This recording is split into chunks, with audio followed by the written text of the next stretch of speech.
जब उसने इस्लाम के बारे में बात की तो मैंने कहा, वाह, ये तो बिल्कुल वही है जो मैं मानता हूँ। लेकिन ये भी एक मसला था, क्योंकि ये इस्लाम था, एक मुतशद्दिद और खतरनाक मजहब। ये सच नहीं हो सकता। फिर उसने मुझे एक किताब दी और जब मैंने उसे पढ़ना शुरू किया, उफ मेरे खुदा, मेरा दिल धक धक करने लगा। तो मैंने अपने दिल में कहा, प्लीज गॉड, प्लीज ये सच ना हो, कुछ भी लेकिन इस्लाम नहीं, प्लीज कुछ और सही लेकिन इस्लाम नहीं। यही सच क्यों है? सच क्यों है? मेरे अंदर 10 माह तक यही जंग जारी रही। आखिरकार एक रात मैंने कहा, मार्शल से बचने का कोई रास्ता नहीं है। और मुझे अपनी पहली नमाज याद है, और ये मेरी पूरी जिंदगी का सबसे खूबसूरत तजुर्बा था।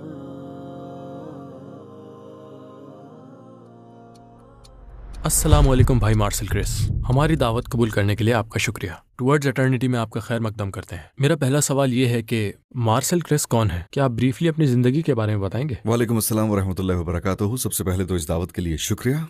मुझे यहाँ आकर खुशी हुई। मैं जर्मनी से हूँ, मेरी उम्र 48 साल है। मेरी पैदाइश और परवरिश ईसाईयत पर हुई। मैंने 18 साल की उम्र में इस्लाम कबूल किया। उसके बाद मैंने जल्द ही शादी कर ली। तो अब मेरे 3 बेटे हैं। मैंने इलेक्ट्रिकल इंजीनियरिंग की तालीम हासिल की और अब काफ़ी अरसे से, यानी 2007 से जर्मनी में इस्लाम की तबलीग में सरगर्म हूँ। ईमान के हवाले से आपकी ज़िंदगी कैसी रही? इस्लाम से पहले आपका अकीदा क्या था? मैं एक ईसाई की हैसियत से पला बड़ा और मैं 8 साल की उम्र तक हर इतवार को चर्च जाता था। हर इतवार। दरअसल मेरे वालिद किसी भी चीज़ पर बिल्कुल यकीन नहीं करते थे। मेरी वालिदा पक्की कैथोलिक थी, वो यकीन करती थी। ऐसा नहीं था कि वो इतनी पाबंदी से चर्च जाया करते थे। मैं खुदा पर यकीन रखता था और नबियों के किस्सों पर भी यकीन रखता था। और ये मेरे लिए सिर्फ दास्तानें नहीं थीं। बस मैं ट्रिनिटी कॉन्सेप्ट नहीं समझ पाता था, यानी एक खुदा है, फिर खुदा का बेटा है और रूहुल कुद्स है, तो मैं इस पर कभी भी यकीन नहीं कर पाता था। मैं बहुत प्रे करता था, जिसे हम इस्लाम में दुआ करना कहते हैं। तो मैंने उस मुश्किल दौर में खुदा से दुआ की जब मुझे अपनी जाती जिंदगी और स्कूल में परेशानियों का सामना करना पड़ा, और बाद में भी जब मैं 9 उम्र था और मैं गर्लफ्रेंड भी चाहता था और मैं खुदा से दुआ करता था। अब ये अजीब लग रहा है लेकिन ऐसा ही था। किस बात से आपने अपने अकायद पर सवाल उठाया? नंबर 1, ट्रिनिटी का मामला जो मेरी समझ से बाहर था। मैंने सोचा ये बिल्कुल गलत है, और उसके साथ साथ ये कि ये बहुत ही पेचीदा था। खुदा तो एक ही है और बस, इसमें और कुछ नहीं है। और मुझे बचपन से ही इस बारे में यकीन था। और इसके अलावा मौत के बाद जिंदगी का तस्वुर भी वाज़ेह नहीं था। ये वो चीज़ है जिसमें मुझे दिलचस्पी थी और मैंने इस बारे में कुछ लोगों से भी पता करने की कोशिश की, क्योंकि मुझे जानना था कि मौत के बाद क्या होगा। मुझे बहुत तजस्सुस था, लेकिन ईसाईयत में इसका वाकई कोई वाज़ेह जवाब नहीं था। बस ये कि आप ईसाई हैं तो सब ठीक है, क्योंकि जीसस ने आपके गुनाहों की कुफारे के लिए जान दी। हाँ, बस ठीक है। फिर मौत के बाद होता क्या है? अब समझे कि मैं मर गया हूं और मुझे अपनी कब्र में डाल दिया गया है। फिर क्या? मुझे इसके बारे में बताएं। और मेरे ख्याल से इस सवाल का जवाब एक मजहब को देना चाहिए। इसे नजरअंदाज करना नामुमकिन है, क्योंकि ये बहुत ही बुनियादी सवाल है। जिंदगी का मकसद क्या है और हम कहाँ जा रहे हैं, हम यहाँ क्यों हैं? तो क्रिश्चियन साइड से मुझे कोई हकीकी जवाब नहीं मिला, तो मतलब मैंने मान लिया कि इसमें कुछ मिसिंग है। आपने इस्लाम के बारे में पहली बार कब सुना? क्या आप तासुब रखते हैं? मुझे इस्लाम के बारे में बहुत से तासुबात थे। आपके मुसलमान दोस्त थे? नहीं, 16 या 17 साल की उम्र तक तो कोई नहीं था, यूं समझ लीजिए। मेरा स्कूल में पाकिस्तान से एक दोस्त था और दरअसल वही था जिसने मुझे इस्लाम से मुतारफ करवाया। मैं इस्लाम के बारे में सिर्फ यही जानता था कि नंबर 1, मुसलमान पोर्क नहीं खाते हैं और ये कि ये एक इस्लाम के अहम सतून की तरह है। और नंबर 2, अगर आप उनमें से किसी के साथ गड़बड़ करेंगे तो उनके 40 कजन्स आपके पीछे आ जाएंगे।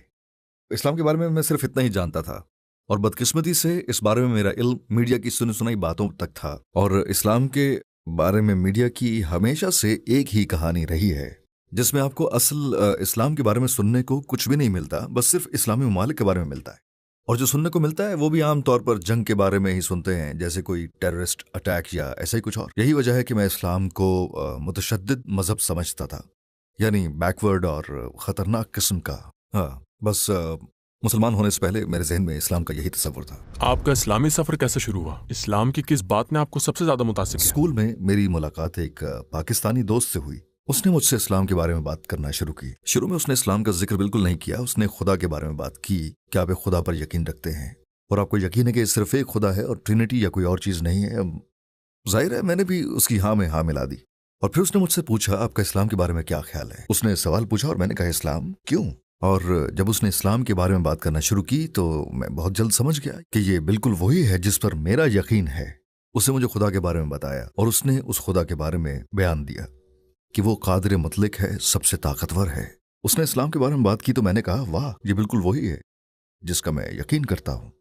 लेकिन फिर मसला भी यही था कि ये इस्लाम था, एक मुतशद्दिद और खतरनाक मजहब, और ये सच नहीं हो सकता। यहां तक कि जैसे मैंने अपने दिल में कहा प्लीज गॉड प्लीज, ये सच ना हो, कुछ भी हो लेकिन इस्लाम ना हो, प्लीज कुछ और सही मगर इस्लाम नहीं, इसे ही क्यों सच होना है। क्योंकि मैं नहीं चाहता, मैं इस मजहब की पैरवी कैसे कर सकता हूं। और मुझे मगरिब में इस्लाम का तसव्वुर मालूम था और मैंने अपने आप से कहा अगर मैं अपने वालिदैन और अपने दोस्तों से जाकर यह कहूंगा कि मैं मुसलमान हूं, नामुमकिन है। और इसीलिए मैं इस्लाम का आसानी से कायल हो तो गया, लेकिन मैं इस्लाम के गलत तसव्वुर की वजह से झिझक रहा था। कुछ तो मीडिया की वजह से और कुछ मुसलमानों के अपने रवैयों की वजह से। तो क्या आपको आखिरत के बारे में आपके सवालात के जवाबात मिल गए? मैंने अपने दोस्त से मौत के बाद की जिंदगी के बारे में पूछा क्योंकि मेरे हिसाब से मजहब के पास इसका वाज़ेह जवाब होना चाहिए। और उसने कहा हाँ हाँ हाँ बिल्कुल है, इसका जवाब मौजूद है। मैं आपको इसके बारे में एक पूरी स्टोरी बता सकता हूँ, उस लम्हे से लेकर जब आप कब्र तक जाते हैं और उसके साथ जन्नत और जहन्नम तक। मैंने कहा ओह माय गॉड, मुझे भी पढ़ने दो। फिर उसने मुझे एक किताब दी जिसमें आखिरत की तफसीलात थी, और जब मैंने उसे पढ़ना शुरू किया ओह माय गॉड, मेरा दिल ऐसे कर रहा था, मैं पढ़े बगैर ना रह सका। मैं बस पढ़ता चला गया और जो कुछ भी मैंने पढ़ा मेरे तखय्युल से बालातर था। क्या आप हॉलीवुड की ये कहानी जानते हैं जब कोई शहाब साकिब जमीन से टकराता है, उस तरह की कोई चीज। इसका उससे कोई लेना देना नहीं है। ये तो तबाही थी मुकम्मल कायनात की और तमाम इंसानों की और फिर उनके जी उठने की, और वो अपने खुदा के सामने जमा हो जाते हैं और फिर उनका हिसाब किताब लिया जाता है और फिर जहन्नम और जन्नत की तफसील। और मैंने कहा my God, oh my God. और तब मुझे पता चला कि यह कोई मजाक नहीं है, आपको संजीदगी से फैसला करना होगा। और मैंने खुद से कहा मार्शल, तुम्हें इस बात का ख्याल रखना होगा कि तुम इस दुनिया को इस्लाम कबूल किए बगैर नहीं छोड़ोगे। तो आप समझ गए कि इस्लाम एक सही मजहब है, इस्लाम खुद एक सच्चाई है। आप पहले ही अपने दिल में कायल थे। मेरे दिल में यकीन था, जी हाँ। और जब आपने बगैर ईमान की मौत के संगीन नताइज देखे। हाँ, यही वो पॉइंट था जहां मैंने मुसलमान बनने का फैसला लिया, लेकिन फिर भी हिचकिचाहट थी, वो भी सिर्फ इस्लाम के मस्ख शुदा तसव्वुर की वजह से। लेकिन आप नताइज से खौफजदा थे, है ना? मुझे इस्लाम कबूल ना करने के नताइज का ज्यादा खौफ था असल में। मतलब मैंने खुद से कहा कि ठीक है, जो भी होता है उसे होने दो, लेकिन साथ ही साथ मुझे यह भी यकीन था कि अगर मैं ये कदम उठाता हूं और यही सच है और मैं उसे खुदा की उसी तरह इबादत शुरू करना चाहता हूं जिस तरह वो चाहता है, तो वो मुझे तन्हा नहीं छोड़ेगा, वो मुझे मायूस नहीं करेगा। इसका मतलब ये नहीं है कि जिंदगी में कोई रुकावट या मुश्किलात पैदा नहीं होंगी, लेकिन वो मुझे मायूस नहीं करेगा। और मैं आपको बताऊं कि उसने वाकई मायूस नहीं किया। इस्लाम से मुतारिफ होने के बाद इसे कबूल करने तक कितना अरसा लगा? अब यूं कह लीजिए कि ये पूरा सफर तकरीबन 10 माह का था। और किस बात की वजह से आपने मुसलमान बनने का कदम उठाया? एक दफा मैं रात में गाड़ी चला रहा था, सफर अच्छा खासा था, मैं आधे घंटे से गाड़ी में था, बाहर अंधेरा था, मेरे दिमाग में हर किस्म की सोचों की झलकार थी। और फिर अचानक मेरे जहन में इस्लाम का ख्याल आया और मैं इस मसले की संजीदगी पर गौर करने लगा। और मुझे अच्छी तरह याद है कि उस रात मेरा दिल एकदम बदल गया और मुझे लगा जैसे मैं खुद अपने साथ बैठकर अपनी जात से बात कर रहा हूं। मतलब आवाजें तो नहीं, लेकिन ये मंजर मेरे जहन में वाज़ेह था, आप कह सकते हैं। मैंने खुद से पूछा क्या कर रहे हो तुम, क्यों इसे संजीदगी से नहीं ले रहे? उसी रात मैंने खुद से ये कहा मार्शल, इससे बचने का कोई रास्ता नहीं है, ये ही वो सच है, इसे कोई खेल मत समझो।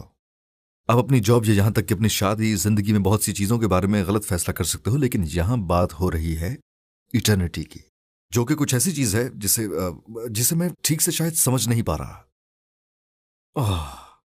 वाकई वही रात थी जब मैंने इस बारे में गहराई से सोचा और इसके फौरन बाद ही मैं अपने पाकिस्तानी दोस्त के पास गया और कहा बस बहुत हो गया, मैं मजीद बर्दाश्त नहीं कर सकता, बस मैंने हार मान ली। और फिर क्या हुआ? आपने गवाही कैसे दी और इसके बाद आपको क्या महसूस हुआ? कुछ दिनों के बाद हम जुमे की नमाज के लिए एक साथ मस्जिद गए और फिर उसने इमाम से बात की और कहा, देखें कोई है जो शहादत देना चाहता है। और ये जुमे की नमाज के बाद ही हुआ, और ये 200 अफराद के सामने हुआ, जो कि बहुत ही अजीब सा लग रहा था, लेकिन बहुत ही खूबसूरत तजर्बा था। मैंने कलमा शहादत पढ़ा और फिर खिलाफ तवक्को हर शख्स मेरे पास आया और मुझे गले लगाकर कहा, भाई इस्लाम में आपको खुश आमदीद। ये वाकई एक बहुत ही खूबसूरत तजर्बा था। टुवर्ड्स इटर्निटी में हमें आपकी सपोर्ट की ज़रूरत है। हम एक फलाही तंजीम है जिसका अज़म इस्लाम के पैगाम को 10 ज़बानों में दुनिया भर में फैलाना है। अपनी सपोर्ट से आप लोगों को इस्लाम में दाखिल होने, हराम काम छोड़ने, नमाज शुरू करने, हिजाब पहनने, कुरान की तिलावत सीखने जैसे अमाल में मदद दे सकते हैं और इन तमाम नेक अमाल के बदले अजर अजीम पा सकते हैं इंशाअल्लाह। टुवर्ड्स इटर्निटी को अतिया दें और इस सुनहरे मौके को ज़ाया ना होने दें। और शहादत पढ़ते वक्त आपके जज्बात क्या थे? आपने अपने दिल में क्या महसूस किया? आपके जहन में क्या था? उस लम्हे मेरे दिल में एक तरह की गर्मजोशी थी, वाकई एक पुरजोश एहसास, भाईचारे का एहसास, क्योंकि खास तौर पर बहुत सारे लोग मेरे पास आए। और ये वो लम्हा था जब मैंने अपनी शहादत पढ़ी।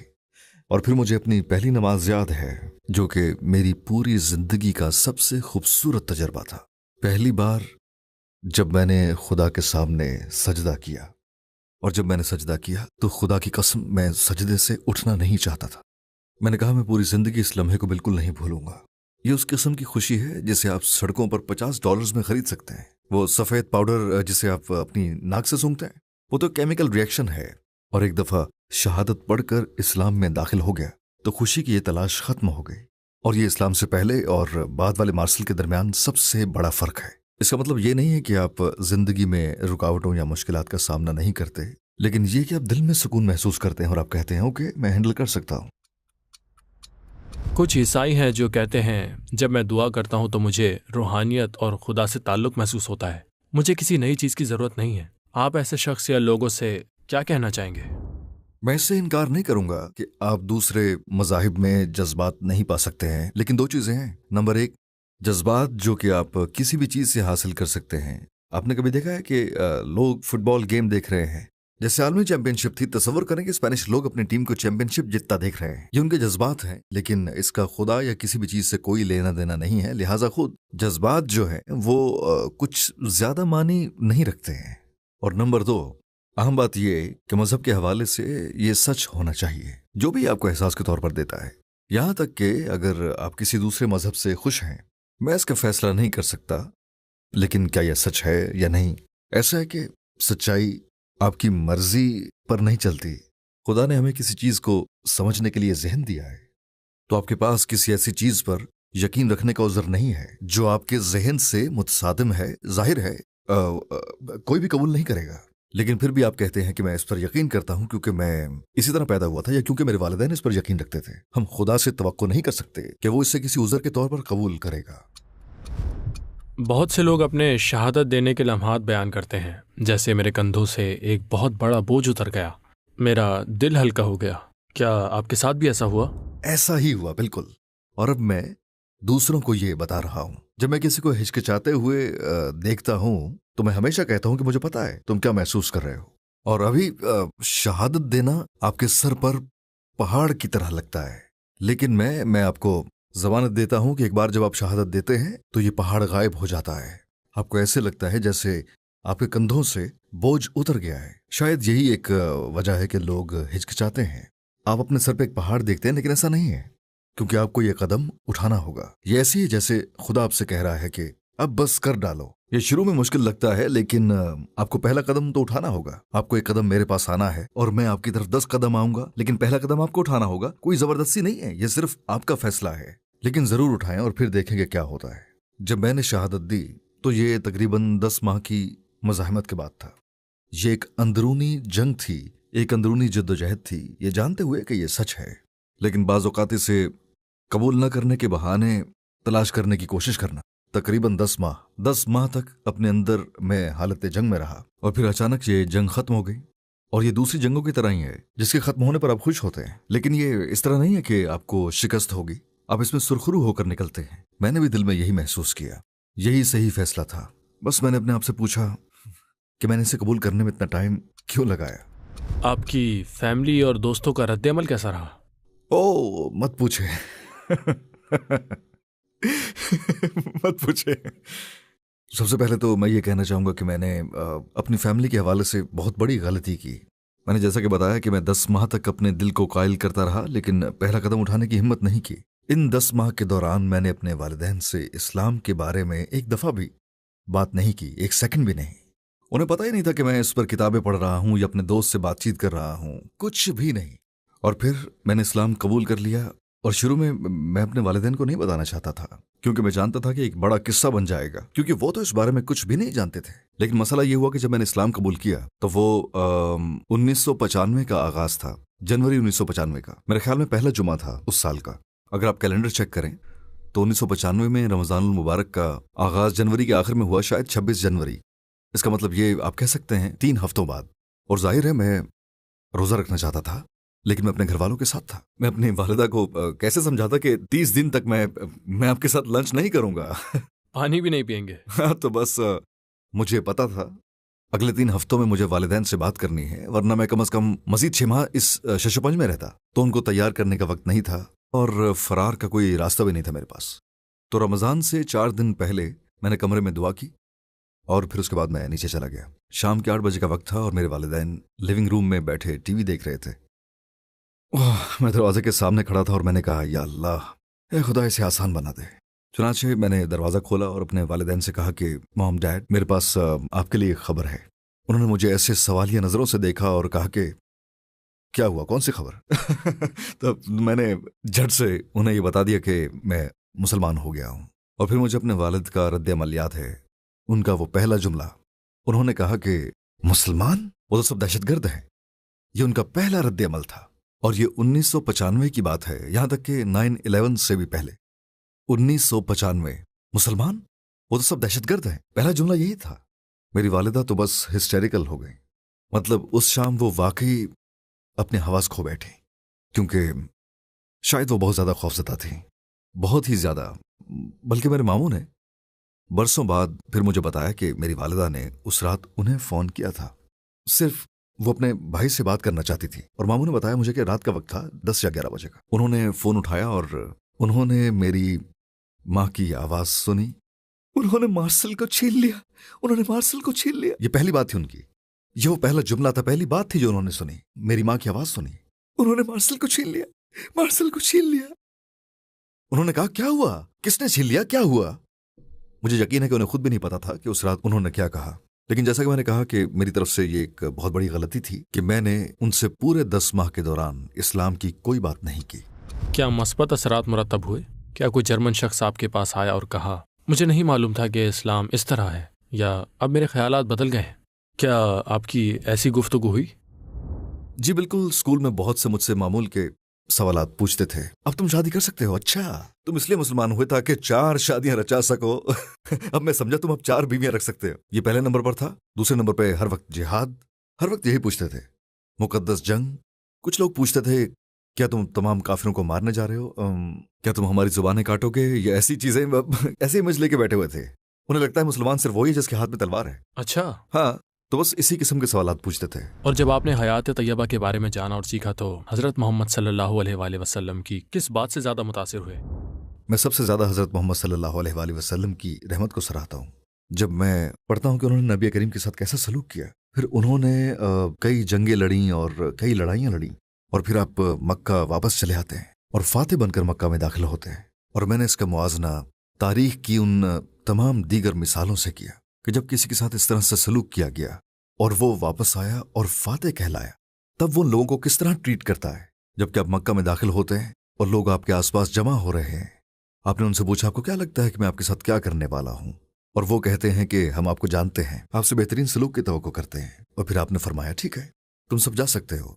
ठीक है, बिल्कुल इसी तरह ये इंसान के लिए आसान नहीं है। हकीकी जिंदगी में कितनी बार अगर हम पर स्ट्रीट पर हमला किया गया हो, जुबानी या जिस्मानी तौर पर, हम अपना दिफा करेंगे, ये एक फितरी रद्द-ए-अमल है।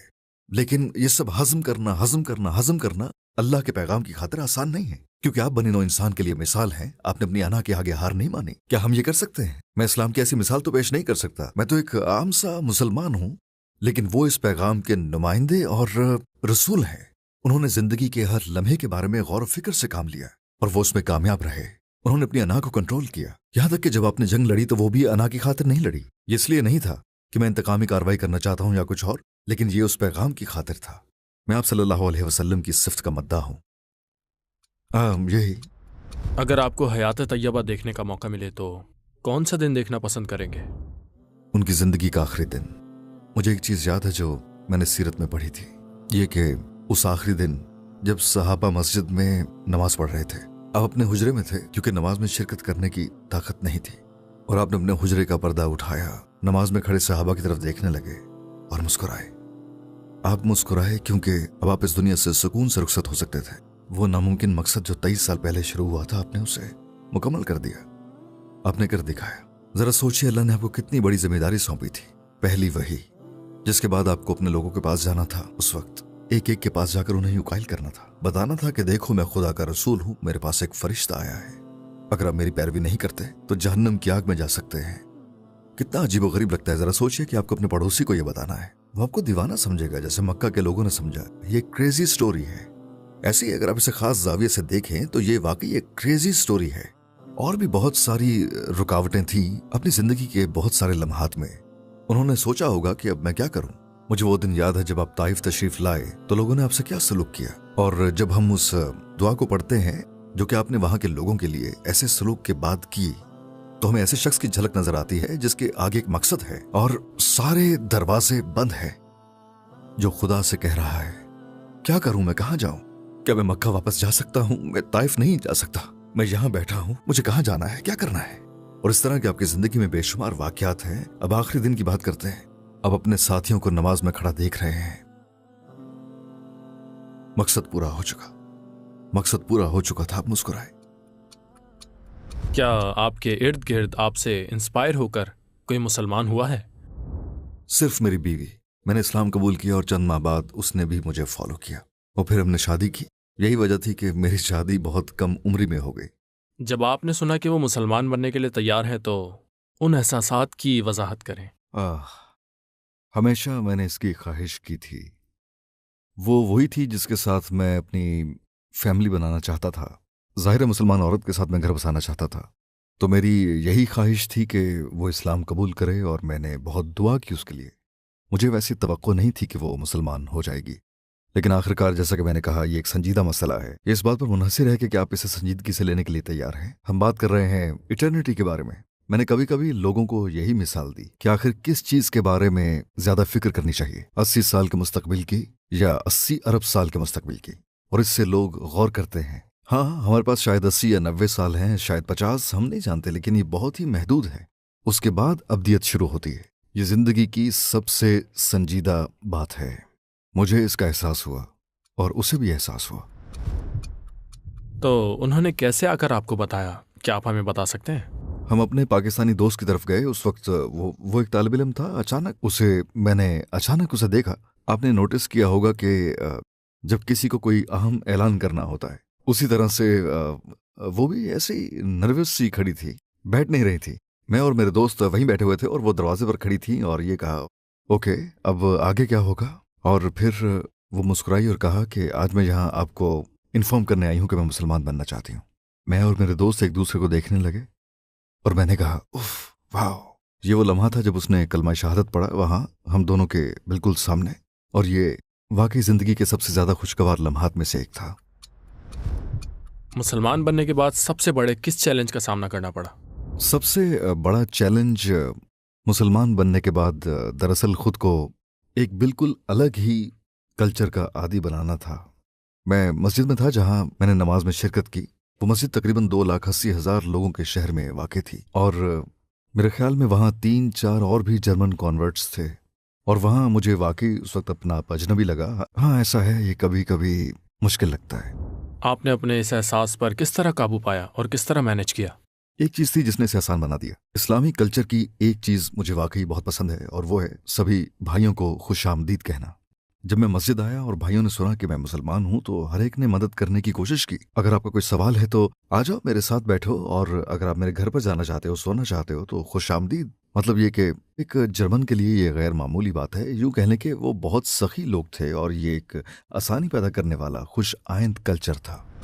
बहुत से लोग समझते हैं कि उन्हें मुसलमान बनने के लिए एक अरबी बनना पड़ेगा, अपना नाम और सारा कल्चर तब्दील करना होगा। क्या आपको भी ये खदशात थे और आपने इन चीज़ों पर कैसे काबू पा लिया? दरअसल मैं भी इसी तासुर में था कि जब आप मुसलमान बन जाते हैं तो आप भी अरब बन जाते हैं। आप ये कहते तो नहीं है, लेकिन ये आपके अंदर का एहसास होता है। आपको लगता है कि आपको अपना पहनावा बदलना होगा, आपको अपना नाम बदलना होगा। और यहाँ तक कि बहुत से लोग कहते हैं उस दिन से लेकर अब तक ये सबसे ज्यादा पूछा जाने वाला सवाल है, आपका इस्लामी नाम क्या है?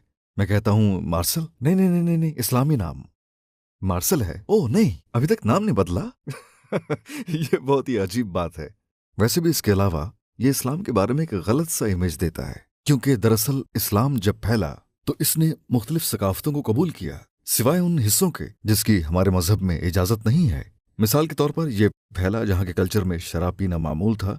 जाहिर है शराब पीना कबूल नहीं किया जा सकता, लेकिन इसके अलावा जिस तरह से वो खाते हैं, जिस तरह से लिबास पहनते हैं, अगर इस्लाम की हदूद में है तो काबिल कबूल है और खुशाइंद है। बसूरत दीगर इस्लाम इस तरह हरगिज न फैलता। जरा सोचें, आप अरब की सहरा की सकाफत को पूरी दुनिया में फैलाने की कोशिश करते हैं, और मुझे लगता है कि ये ख़ास तौर पर मगरिब में एक रुकावट होती अगर आप लोगों को ये तासुर देते हैं कि आप अपने कल्चर को बदल कर ही इस मजहब को अपना सकते हैं। तो नहीं, ऐसा नहीं है। मैं अपने वालिद के बारे में सोच रहा था। मेरे वालिद की उम्र अब 74 साल है। वो कभी कबूल नहीं करेंगे अरब कल्चर को, लेकिन वो उस अकीदे को कबूल कर सकते हैं कि एक खुदा और सिर्फ उसी की इबादत करनी है, और बस यही काफ़ी है। हम लोगों को अरबी या तुर्की या कुछ और नहीं बनाना चाहते। हम उम्मीद करते हैं कि वो मुसलमान बने। क्या आपको किसी गैर मामूली वाक़ये का तजुर्बा हुआ जब आपको लगा कि आपका अल्लाह के साथ खुसूसी ताल्लुक है? ये वाकई गैर मामूली लम्हात में से एक था जब मैंने पहला उम्रा किया 1997 के आखिर में। उम्रा जिसे आप काबे की ज़ियारत कहते हैं। मक्का में? जी, मक्का। हम मक्का जाते हैं और अल्लाह के घर में दाखिल होते हैं। कभी कभी आपकी ज़िंदगी में ऐसे लम्हात आते हैं, हमें यकीन है कि खुदा की हमारी मुकम्मल ज़िंदगी पर निगाह है, लेकिन कभी आपके पास ऐसे लम्हात होते हैं जहां आपको लगता है कि वो आपका हाथ थाम कर आपको आपकी ज़िंदगी में एक बहुत ही खुसूसी तजर्बे से रोशनास करने के लिए रहनुमाई कर रहा है। और जब मैं पहली बार मक्का गया, उफ, मैं वो कभी नहीं भूलूंगा। क्या आप काबे को देखकर आपदीदा हुए या आपको कैसा लगा? मक्का का पहला सफर वो चीज थी जो मैं बयान नहीं कर सकता। सारा वक्त रोता रहा मैं वहां। सिर्फ कभी कभी मैंने आंसू रोकने की कोशिश की। मैं उस वक्त वहां दुआ करना चाहता था या कुछ और करना चाहता था, लेकिन मैं रोता रहा सारा वक्त। जब मैं पहले सफर के दौरान मक्का में था, मैंने 5 बार उम्रा किया, बस आया और गया। मुझे लग रहा था कि ये काफी नहीं है। बस मैंने टैक्सी ली और मैंने ये सब खुद ही किया। ये मेरा मक्का का पहला सफर था और मेरे पास सिर्फ एक किताबचा था, मतलब ये कि चेक करने के लिए क्या करना है। मैं वहां उस लम्हे से बहुत लुत्फानंदोज हुआ। हाँ, मैं कभी नहीं भूलूंगा, खास तौर पर मक्का में जैसे ये सफर खत्म हुआ। ये पूरा सफर बहुत खूबसूरत था। अब मुझे जब भी याद आता है, कुछ लम्हात ऐसे होते हैं जब आप खुद को उड़ता हुआ महसूस करते हैं। और फिर मैं एक बात समझ गया। मैं ये बात समझ गया कि इस्लाम में रोजाना 5 नमाजों का हुक्म क्यों है। हम कभी कभी सोचते हैं कि खुदा को हमारी नमाजों की क्या जरूरत है, उसे आपकी नमाजों की जरूरत नहीं है। लेकिन अगर आप नमाज नहीं पढ़ेंगे तो आप अपनी रूह को भूखा मार देंगे। यहां आपकी रूह भी है और उसे आपके जिस्म की तरह जिंदा रहने के लिए खुराक की जरूरत है। लेकिन ये खुराक कोई गोश्त, जूस या पानी वगैरह नहीं है। असल में इसे कुछ और चाहिए। इसे खुदा से ताल्लुक की जरूरत है। और रोजाना 5 नमाजें ये आपकी रूह की खुराक है। और अगर आप ऐसा नहीं करते तो रूह भूख से मर जाएगी। और उन लम्हों में मैंने यही महसूस किया, खासतौर पर जब मैं मक्का में था। ऐसा जैसे आपको फरिश्तों की मौजूदगी महसूस होती है, और यही कुछ मैंने मक्का में महसूस किया। और उसी सरजमीन पर कदम रखना कैसा लगा जहां कभी नबी सल्लल्लाहु अलैहि वसल्लम ने कदम रखा? देखें, कभी कभी आपको ऐसा महसूस होता है जैसे हजरत मोहम्मद सल्लल्लाहु अलैहि वसल्लम आपके चारों तरफ हैं। आप उन छोटी छोटी पहाड़ियों को देखते हैं, सफ़ा और मरवा को देखते हैं। जहां हम मक्का में होते हैं तो वहां जाते हैं, आपको वो लम्हा याद आता है कि जब हमारे आका लोगों से इस्लाम मुतारफ करवा रहे थे और लोगों ने उस पर क्या रद्दमल जाहिर किया। ये ऐसा ही है जैसे आप इस्लामी तारीख में जिंदा हो जाएं। इस्लाम आपकी ज़िंदगी में सबसे बड़ी तब्दीली क्या लाया? इस्लाम से पहले और इस्लाम के बाद वाले मार्शल में क्या फ़र्क है? बड़ी सीधी सी बात है। आपके दिल में सुकून और मिठास आ जाती है जब आप अपना मकसद जान लेते हैं। और सबसे बड़ी तब्दीली यही है। आखिर में अगर आपको दुनिया के तमाम गैर मुस्लिमों से बात करने का मौका मिले तो आप उनसे क्या कहना चाहेंगे, अगर आपको कुछ वक्त मिले? इस दुनिया के तमाम गैर मुस्लिमों से कुछ कहने के लिए मैं कुरान की एक आयत का हवाला देना चाहूंगा। तो क्या तुम ये समझते हो कि हमने तुम्हें बेकार बनाया और तुम हमारी तरफ लौटाए नहीं जाओगे? अगर आप सिर्फ अपनी जात में झांकें तो आपको ये मालूम हो जाएगा कि खुदा एक है, और जिसने ये पूरी कायनात बस यूं ही नहीं बना दी, बल्कि कोई ना कोई वजह है इसके पीछे। जाओ और वो वजह तलाश करो कि इस कायनात के पीछे क्या राज है। भाई मार्शल क्रिस, आपके मुखलिस जवाबात के लिए आपका बहुत बहुत शुक्रिया। अल्लाह आपको महफूज रखे और आखिरी सांस तक आपको इस्लाम पर कायम रखे। हम सबको मुझे शुक्रिया अदा करना है इतने अच्छे इंटरव्यू के लिए, और मुस्तकबिल में फिर आपसे मिलने की उम्मीद करता हूँ इंशाल्लाह। जरूर। हाँ। अस्सलाम वालेकुम। वालेकुम अस्सलाम व रहमतुल्लाहि व बरकातुहू।